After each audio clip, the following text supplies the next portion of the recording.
Hey everybody, and welcome to my N5 series on the SP404 Mark II, where I cover a topic in about 5 minutes.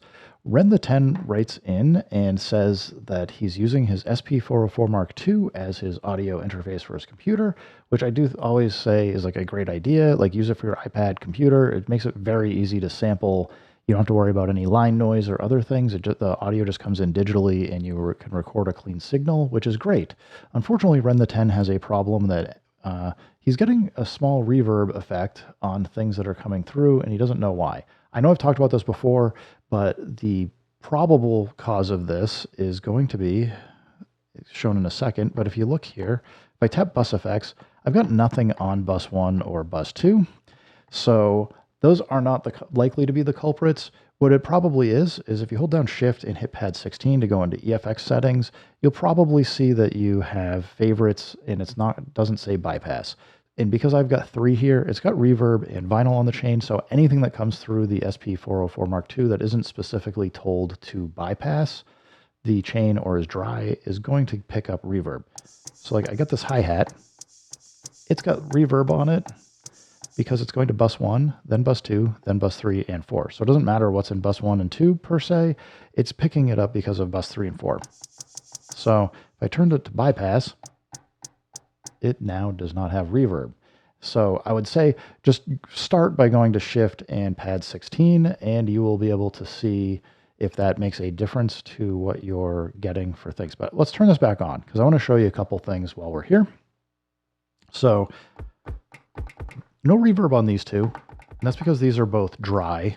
Similarly, we've got our EXT source, and you might be like, everything's in EXT source is going to go through your input effects first, then it's going to go through bus 1, 2, potentially 2, 3, and 4 as it's going through the mixer. So to see where it's going, if you just hold down EXT source, you're going to see up here, I don't know if you can see through OBS here very well, but it says bus 1.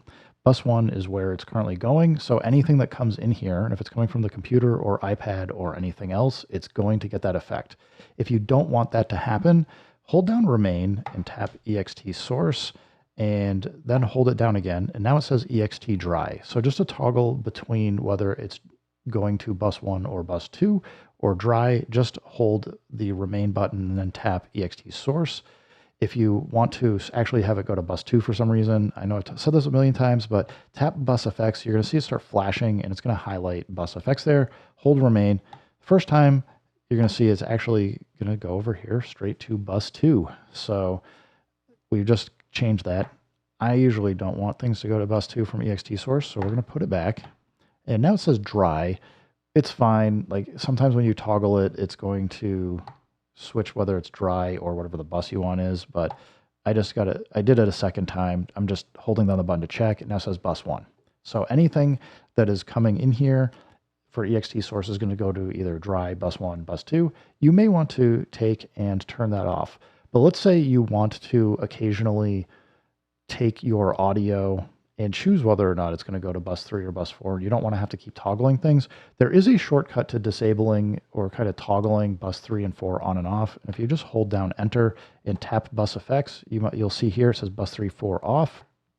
Tap it again, it says on. So if I set it to off, anything that would come through from the computer now, and even here, hi-hats, not going through it.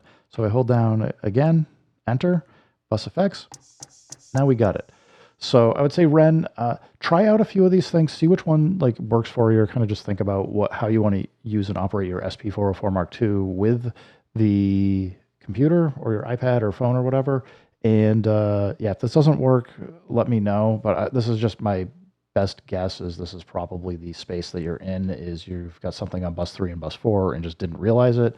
A lot of people will have like a compressor or a cassette effect or something. They're like, why do I just get this line noise all the time? My inputs are very noisy, and it just turns out they had some effects on bus 3 or bus 4, and they hadn't realized it. Anyway, thanks for the question, and let me know how it works for you. Everybody else, thanks for stopping by. Keep making music, keep having fun. Remember, if it sounds good, it is good, and peace.